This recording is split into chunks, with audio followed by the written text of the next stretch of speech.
everybody, to the next installment of the Rocky Mountain MIREC Short Takes on Suicide Prevention podcast.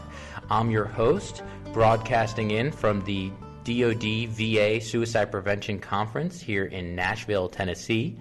And I'm joined here today by George Stoudemire. And George is going to speak to us today about his awesome grassroots efforts in suicide prevention. So welcome, George. Thank you. So George, tell us a little bit about yourself, your history, and what makes you passionate about preventing suicide. So for me, it started with my own personal experience with suicide. I attempted it twice in the past. And then I went through the Air Force sexual assault suicide prevention training known as Green Dot. And, they made every male stand out to be a predator. And pretty much suicide is your fault, nobody else's kind of thing. So talking with one of my mentors, they told me that if I wanted to be a part of the solution, then I had to be a part of the process. So that's what I did. Jumped right in and became a part of the process. My biggest focus on suicide prevention. Wonderful. And so what does that look like, you being part of the process? What do you do? So I am a violence prevention instructor on Herbert Field. I help our VPI, violence prevention integrator, with everything. I'm teaching classes at the headquarter level all the way down to your basic squadron level. I travel teaching classes as well. What was then known as Green Dot, now known as bystander intervention, suicide prevention training. Tell us a little bit about this bystander intervention, suicide prevention training. What does it involve? So the basic of the training is that everyone can do something at every level, utilizing what we call the 3Ds in realistic ways. That is, being direct, or distracting, or delegating down to someone. There's something for you to do at all levels. You can be that direct person and go straight up to someone that is being targeted for sexual assault and telling the perpetrator to cut it off. Or as it relates to suicide prevention, you can go directly to the person and ask them if they plan on killing themselves. If that's not your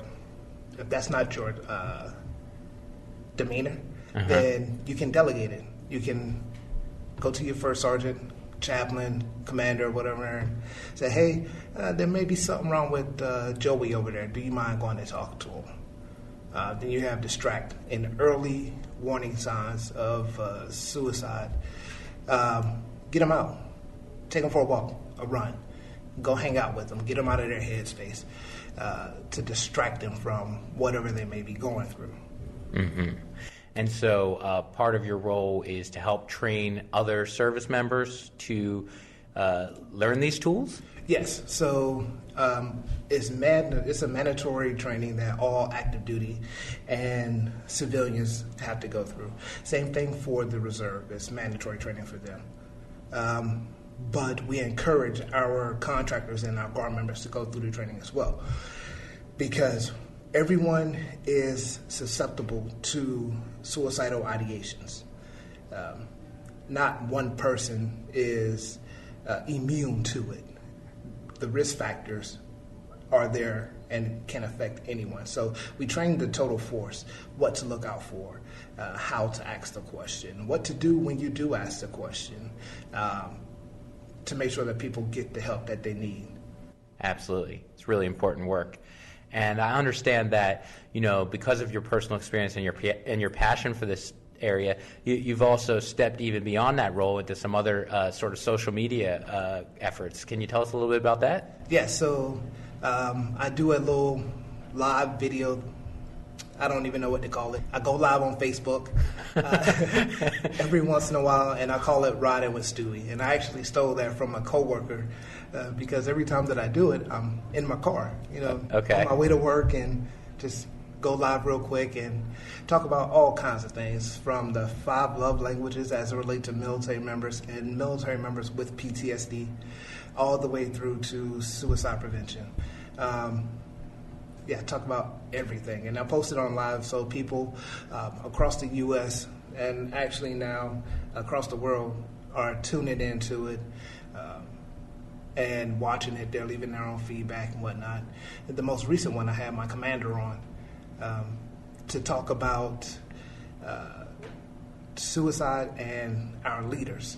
Mm-hmm. So he brought forth the perspective of commanders having suicidal ideations and not seeming like they live in a stone house, that they're actually living in a glass house just like the rest of us, and they have their own issues that they have to work through.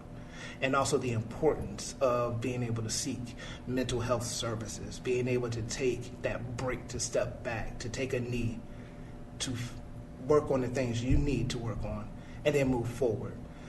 To also break that stigma that just because you seek out help for mental health, that doesn't mean that your career is over. It doesn't affect your career. Now, that's with a caveat to it. Of course, if you're working with nuclear weapons, or if you're a security forces member, you're working with weapons, then you get placed on what we call a Dana list, and that's a do not arm list. And that's because your job is to work with weapons. But that's just for the safety of you and the safety of others, because we want to remove all means and methods of self-harm along with time and space. Mm-hmm. But other than that, your career is not affected. If you hold a clearance, your clearance is not affected unless you are declared mentally incapable of doing your job. So it's usually a compound of different things that will so-called ruin your career. Otherwise, just going to seek help doesn't. Mm-hmm. Yeah, that's such an important topic you raise with kind of commanding officers, and maybe, I've heard things like, oh, their social network's a little smaller, and like maybe if you're one of the guys or gals, you kind of have more shoulders to lean on and lean into, but you may not have as many people there for you. And did he speak anything about that? Yeah, so it's true what they say. It's lonely at the top, and that's because so we all wear masks. And the mask that he wore was one of solidarity, one of strength. And he said that work was never an issue for him. That was the one place he was able to keep everything together. It was when he was home that he was not able to wear the mask, because his family knew when he was putting on the front. Uh-huh. So that was the toughest time for him. And he found it hard to lean on other people because they weren't in a similar situation. I mean, he's a commander. There aren't many of those in the force, in any branch. Uh-huh. So he can lean on mentors, but they're usually states away. He can lean on other commanders, but he doesn't want to go too far with leaning on them, because then he can be declared incompetent of command, right? So what he did was he used the tools that he had. Mental health is there for you.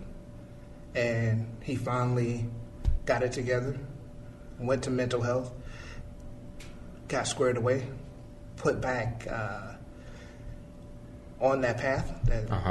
They helped him get back on that path, and he kept moving. And then when he found himself stepping off of that path, he went back to mental health or to a chaplain, and they helped him get back on that path and keep moving. So he did talk about that, where it was multiple times in his career and in his life that he had to have that adjustment. He had to lean on mental health and the chaplains to help him get back in line with where he was.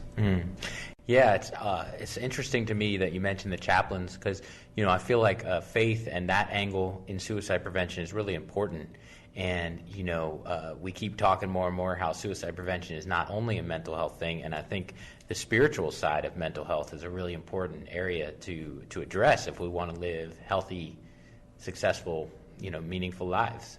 Yeah, so those who are spiritual, definitely.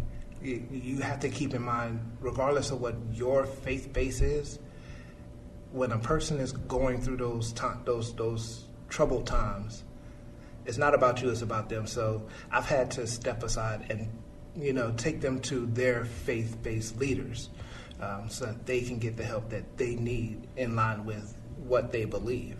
Mm-hmm. Myself, I'm a non-denomination, so I really don't align with any of the main three, but faith is important to me. You have to, in my opinion, you have to believe in something higher than you in order to lean on when you have nothing else to lean on. And you have to be willing to put your own faith aside for the sake of saving someone else's life. That's an important point. Because, if not, then what are you doing? Yeah. Right? Yeah, exactly. So that was a really great little gem of, kind of teaser to how can folks go to catch your show? Or I understand that Facebook Live is still recorded, right? They could go back and catch the show. Yes. So my Facebook name is Lee Stoudemire. That's Lee space Stoudemire. Okay. And if you can't catch it there, you can catch it on hashtag PTSDDaddy, DADDY. Okay. I also blog for that website, and the website address for that is davidjbrock.com. Okay. So I want to circle now back a little bit to you and your story because, you began with very, sort of a personal statement, affirmation, and I wondered if you could talk us through, your path to recovery and healthy living. Yeah, so in 2009 I deployed to Qatar, and it was supposed to be Disneyland, but I was assigned to the Search and Recovery and the Fallen Warrior team, which basically one of our jobs were to take our fallen off the aircraft, take them to the ice box, de-ice them, re-ice them, and when it was time for them to go home, put them back on the plane. Okay. Right? So taking them off and putting them back is all ceremonial. You form up, you march up, you pick up the transfer case, and then you march down to the bread truck, which, interesting fact, when you're deployed, the same trucks that carry the food from the planes to the DFAC are the same trucks that we put our deceased in. Found that out. Uh-huh. But did that for, my deployment, and came home, started getting hyper aggressive, hyper vigilant, having night terrors. I didn't know what was going on. It was weird. Finally, I PCS'd to San Antonio. Now, that deployment was in 2009. PCS to San Antonio in 2010. And it finally came to a head to where my wife ended up leaving. She ended up leaving me because of, partially because of the PTSD issues, because I wouldn't seek help. One of the terms for her coming back was that I had to seek help. So that started my path to recovery. And it took me a while. So we were separated for 2 years. The first 6 months of those 2 years, I was spiraling hard, drinking every day, going to work drunk, stopped caring about my uniform. Hygiene was another issue, and it took she's one of my mentors now, retired Chief Master Sergeant Wanda Newsom, pulled me to the side and was pretty much like, "Hey, what the hell is going on? Your work is dropping off. Your uniform looks like you haven't washed it in weeks. I can smell the alcohol on you. What's going on?" And so she ended up taking me to the hospital to be seen and be taken care of. And she could have had me. She could have had Article 15 written on me. She could have ruined my career right there, but she chose to help see me through it. And I can say that's been a big motivator, a big push as to why I do as well. Because if it wasn't for her, I wouldn't be in uniform, and I don't know if I will be here. Because At that point in time, my wife was gone and my kids were gone. And I have a big, family is big to me. So I felt as if that was stripped away and I had nothing. But I had someone to take care of me and someone to lean on that I didn't expect to be there for me to lean on. Mm-hmm. And so that's part of why I do what I do, because people need someone to go to. They need to know that they're not doing this alone. They're not the first and they're not the last that will ever go through having suicidal ideations or feeling the way that they do. We're all human beings and we are very social creatures. So when you are going through these hard times and you're feeling alone, find that person just to sit down and talk, even if it's your commander or your first sergeant. For our civilians, it's the same thing. Go talk to your director. Find a military member, a uniform member, if you have any in your office. HR, anybody. Like, hey, I need to have a talk, right?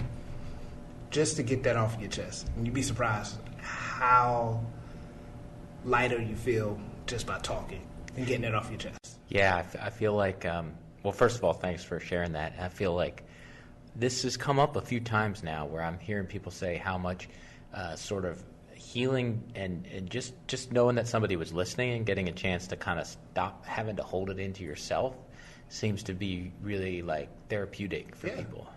You feel like you have the world on your back, like you're Atlas, and you're just stuck. You're waiting for Hercules to come around just so you can get a little breathing room, right? Uh-huh.